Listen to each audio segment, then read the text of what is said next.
Hey guys, this is craphunter and welcome to patch 1.35 for War Thunder!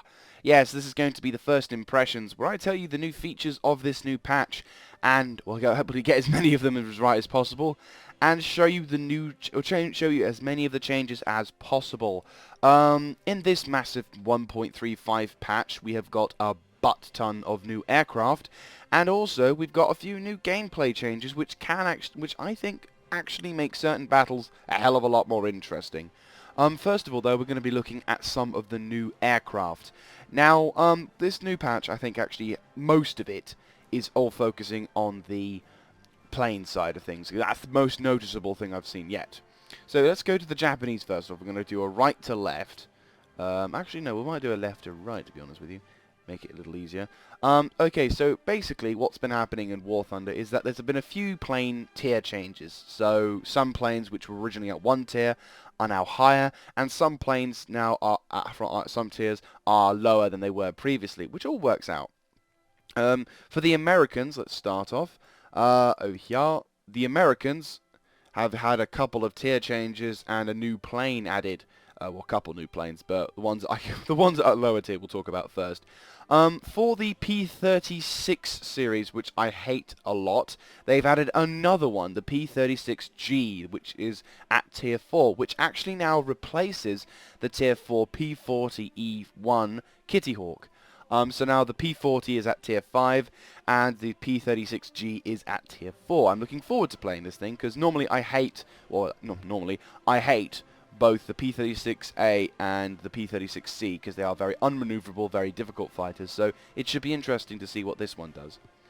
For other news, the American P-39 Aerocobra, or what I call the KV-1S of tier 6 aircraft, has now been has been moved up to tier 7. I don't think they've actually had any gameplay changes to them. I just think they're only just moved up to tier 7. So what does this mean? Well, it obviously means now that the tier 7s are, now obviously it means that potentially any of the tier 5s and 6s which used to be terrorized by these planes may not have to worry about them so much and their 37mm cannon, or we hope. Another interesting fact is that the P-47s that were originally tier 9 have now been moved down to tier 8. So now next time I rank up, I can actually get my hands upon these two most devastating fighters. Let's go down the list a little bit more. For the American jets section, we now have two very different, totally different American F-86 Sabres. This plane here is the original, I believe, and now you've got one with seemingly no difference. What's this one? Oh, this one has 4 cannon on the top, that's why. Yeah, so generally speaking, there is little to no difference between these jets, and it's just an extra thing for you to go through, of course. Okay, so let's go to Deutschland, which unsurprisingly has the least amount of changes in their airplanes. But actually, in fact, the changes they have got are rather interesting. Mainly because they're all accessible. Normally, when you get some, from what I've seen previous times, most of the time the big changes, the new jets, the new higher tier aircraft, there always seems to get higher tier aircraft. However, this time, now we've got stuff, where it's actually lower tier. For example, the BF-109E1, which I actually have in my garage, which I will show you, because it's basically a first version of the BF-109E3, as you can see by the 1. This one utilizes, I believe, 4 7.92mm machine guns. So in a sense, it's a Messerschmitt without the 2 cannon on top. So I'm guessing what this does is it teaches pilots at Tier 5 what they're going to be getting once they get the 2 cannon, which is actually quite cool. I do like this. I do quite like this camouflage. I probably in the future, when I inevitably put more gold into this game, I am probably going to buy a similar looking camouflage for this BF-109. Because as much as I like this, I don't like the yellow part. I know it's traditional, I know I'm being a heinous crime, but I just really like that style of camouflage once it loads. I don't know why, I just like it. Anyway, on to the next one. At tier 10, a new Fucker Wolf has been introduced. Let's see. Maybe I should do this next time. Okay, but yeah, so there you go. There it is. This is the new Focke-Wulf. It has, weirdly enough, it's got a crap ton of cannon on the top. This is a tier 10 aircraft, and so should make things interesting. But this is the interesting factor. It has 2 machine guns, 4 cannon, and if we go to its information panel back on the research tree, you'll note that two of the 20mm cannon has 120 rounds of ammunition, and the other 2 cannon have 500 rounds of ammunition. What does this mean? Well, it obviously means that the ones with the 120 clearly have a distinct advantage. But I'm not complaining. 4 cannon is something I enjoy. So when I hit once I hit tier 9, that is going in my garage. So that's it for the Germans on that one. Let's go to the Russians, which, once again, unsurprisingly, received the most in aircraft changes. Let's go to this one first. The Yak 3P. Let's have a little look-see at this little fighter, because I don't actually have it. This rather very stupidly designed red, you could tell it's Russian because it's red. You didn't even need the star. You can tell this thing is designed... Well, no, anyway, this is the tier 11 Yak, and it's very red, as you can see. Let's have a little look-see at its armament. It has 3 20mm cannon on the top, and yeah, I'm not surprised. Pretty much it's designed to shoot down anything that isn't Russian, or anything that is Russian but, you know, is in its way. The Russians get a MiG before a MiG. This MiG, I believe, has 2... Well, actually, this one actually has 2 23mm cannon and 1 37mm cannon. This one has the same, but I'm assuming it's... I'll be honest with you, there are times where I do wonder the significance of having a BIS. I mean, unless you're going to upgrade the damn thing, I mean, what is the point? You're going to have 2 similar looking aircraft. Yes, it's basically a non-premium way of having the same aircraft, but it does seem a bit pointless at times, if you ask me. Just saying. At tier 7, the Russians get the LA-5, which is quite an interesting one. Let me see if this is the right one as well. Let's see, let's get this on. Yes, this is the LA-5. It's another Russian fighter. Let's have a little look-see at its thing. It has 2 20mm cannon. What's it called? I'll just now go back to the thing to get that. LA-5, and it's got the Schwack cannon. I like the name of that, Schwack. So 340 rounds, that's pretty cool. No machine guns, but it, of course. LA-5F, which is virtually the same fighter, just having the probably a bit of an engine upgrade, but that's about it.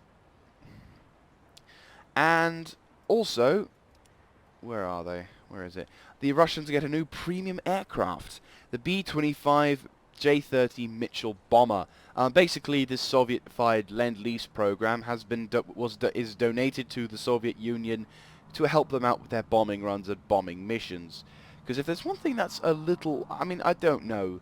Yeah, I mean, I know the IL-2 and I know the IL Sturmovix and stuff, but I don't know too much about the Russian bombers. I don't know whether they were any decent or not. Because heavy fighter bomber, they seem to not have much in the way of big bombers, unless that was a light bomber, AR-2 light bomber. Yeah, they're all seeming to be quite light. I mean, I know they were quite an aggressive nation, but I don't think there is any kind of...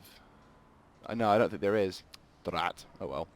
So, well, this is probably going to be their heaviest bomber that they've got, which is actually kind of cool. It's at tier 9 with 14. You have to spend 1,450. Yeah, 1,450. There you go. Golden Eagles. So, for the jolly old Brits, what do they get? Well, actually, they don't get any new aircraft. Well, I think they don't. I mean, I'll be honest with you. The British, with their Spitfires, there is literally no difference. Almost all the time, there is no difference. Basically, this plane here, which is now at the rank 13, used to be at rank 10. And it's now moved up to tier 13, and now has been replaced with this. And as you can tell, there is no difference. I mean, they haven't even bothered to change the picture. This one basically has 4 7.7 Browning machine guns and has got a 20mm Hispano cannon. If you want to see how truly not different they are, here you go. Right, ready? So, right, see this plane with its 4 propellers and its 2 Hispano cannons and the camouflage, which makes it look like it's in the desert, right? Or green, mushy, mudland, swamp camo, right? Keep that in your heads.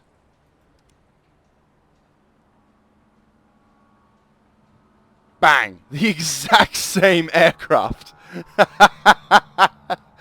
Oh, just the F or just the L. That's the only difference between this aircraft. Yes, the L. That is the only freaking difference with this bloody aircraft. Right, okay. Either this is a glitch or it's something which just...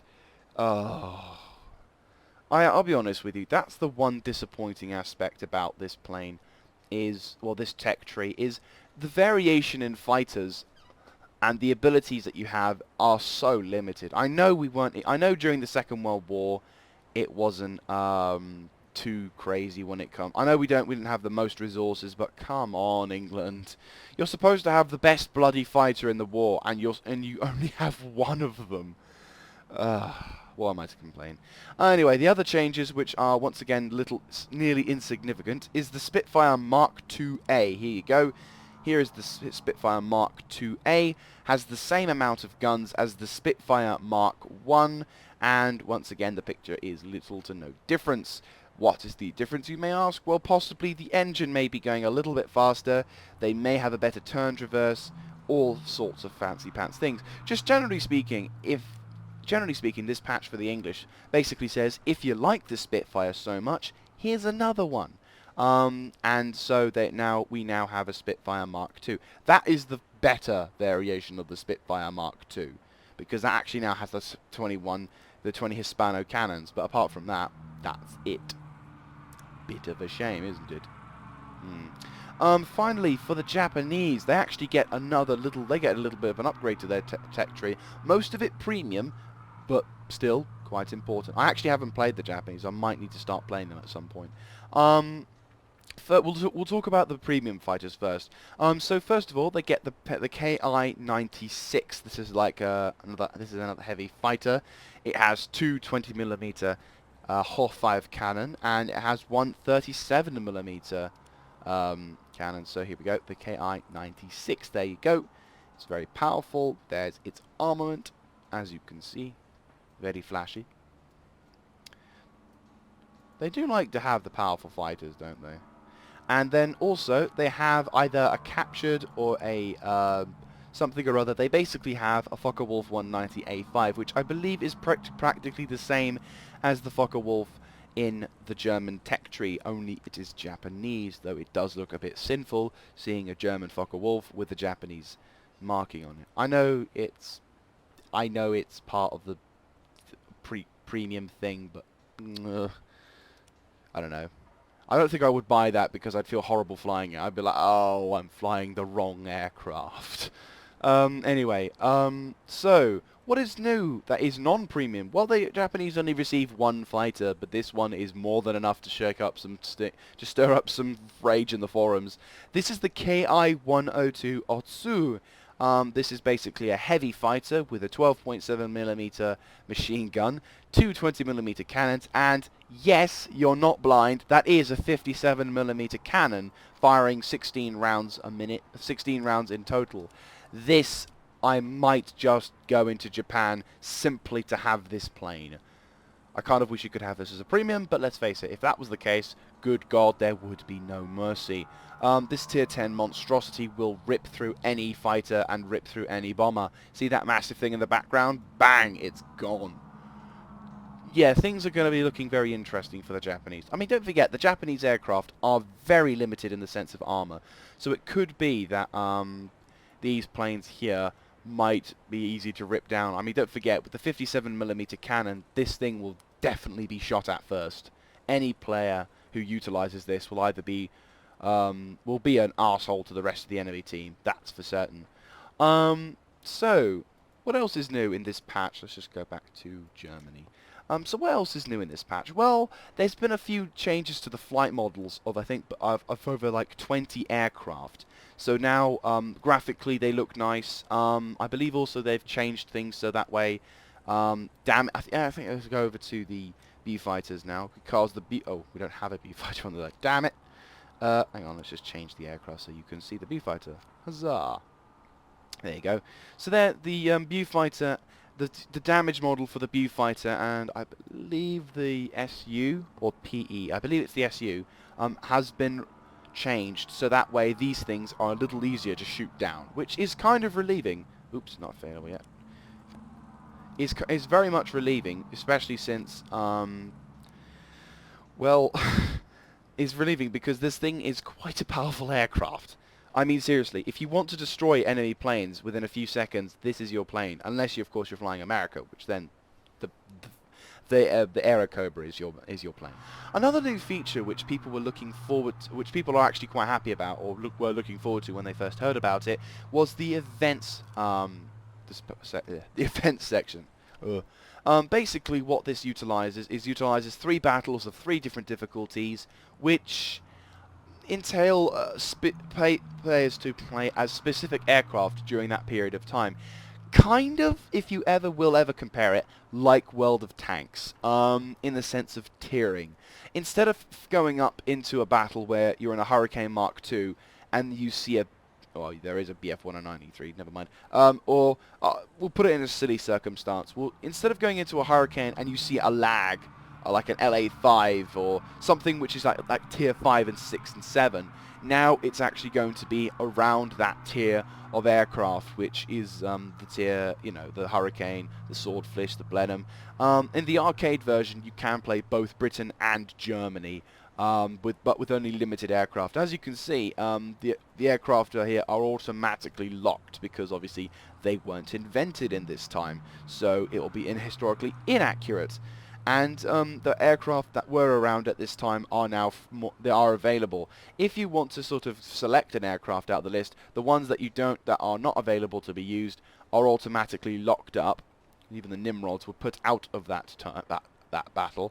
But you're allowed to have the Swordfish, Gladiator, Blenheim, all that stuff you can have. Just none of the futuristic stuff, because at this time nobody knew about it.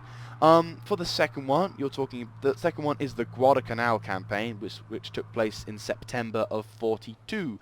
The fabled "only should last a few days" battle ended up being a few months for the poor Americans and pro-American Marines on Guadalcanal. In this, the Japanese aircraft will take off from carriers and attempt to bomb the living shit out of the Americans, and the American defenses have to try and hold with their P-40s, SBDs, and TBFs fighters. So, yeah, in this one as well, the Americans are limited. Both factions are limited, and actually they're limited in historical accuracy then, because one team, if you want to play the Japanese, you have to fly Japanese aircraft, and if you want to play the Yanks, you have to fly the American aircraft, and for this, it's pretty much how historical battles probably should have been when people were talking about stuff like this. This is basically what possibly a lot of people had in mind when it came to historical battles. And then finally, you've got the Siege of Malta with the 4 real battles. Now, I probably won't. I might do in the future, but I'm not going to be flying any 4 real battles in this video.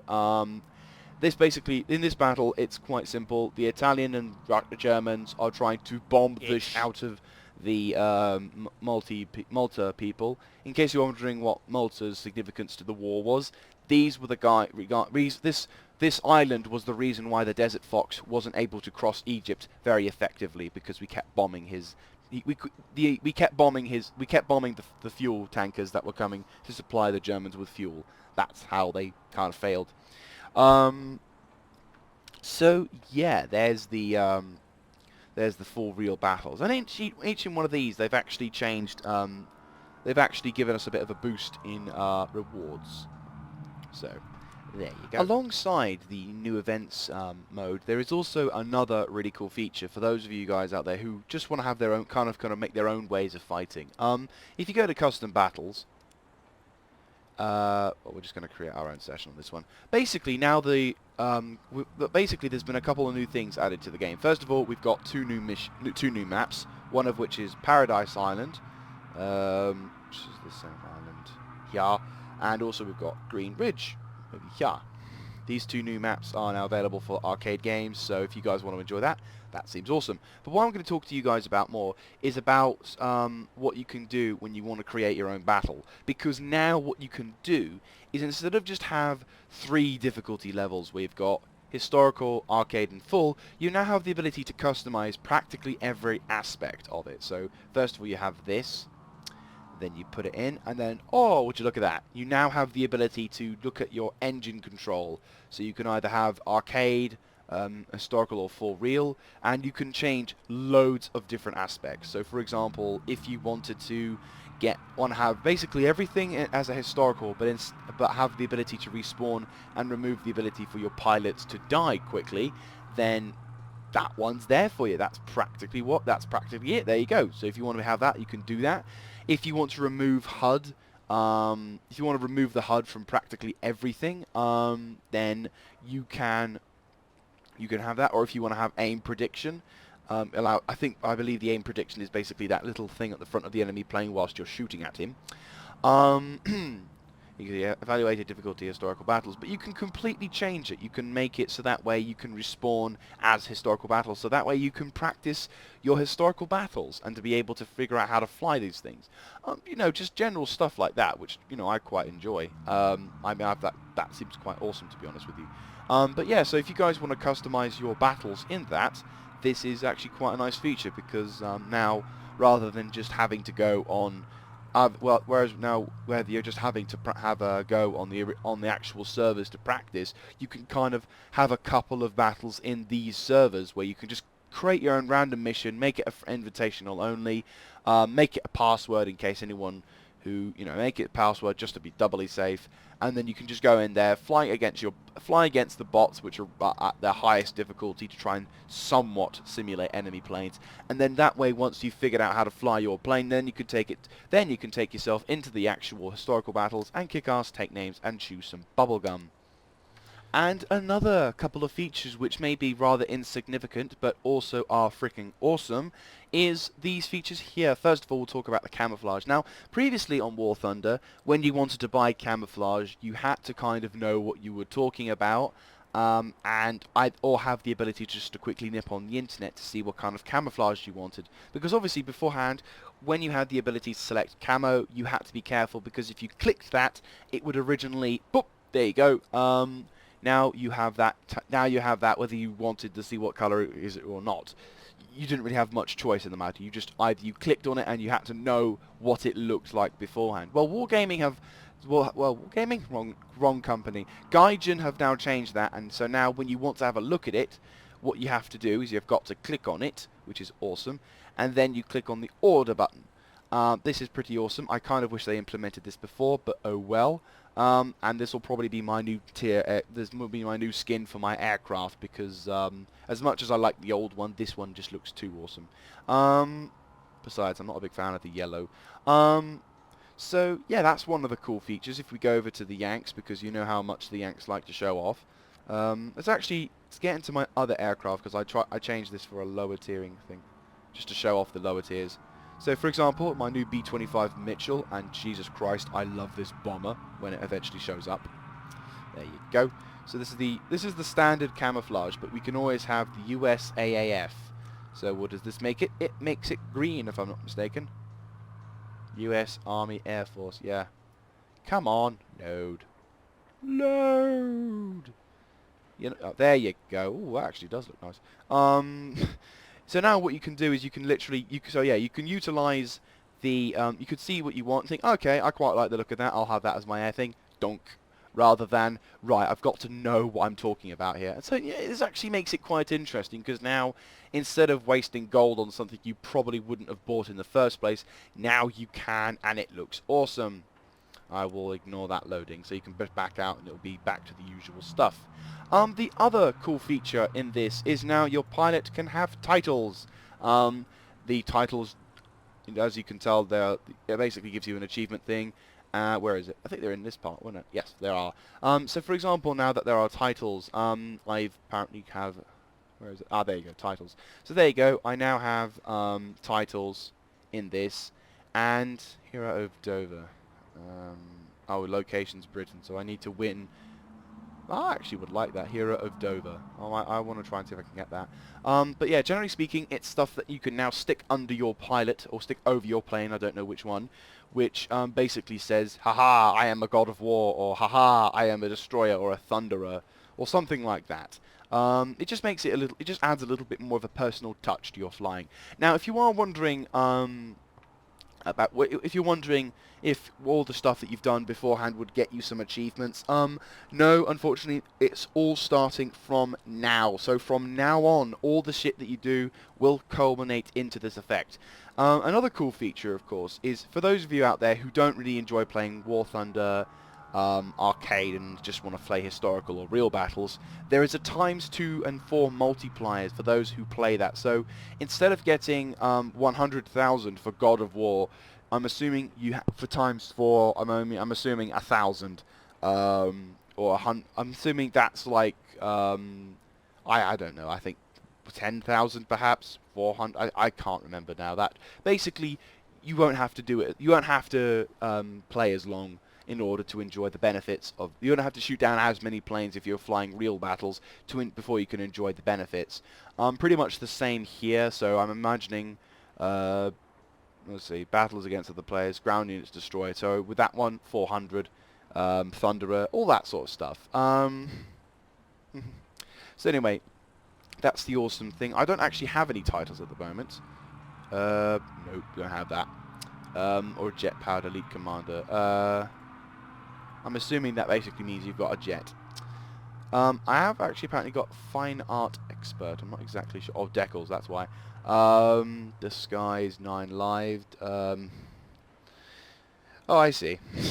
I probably would have got that if I hadn't, if this was released earlier. But there you go. So there's something which I can look forward to once I've eventually got my achievements, which is cool.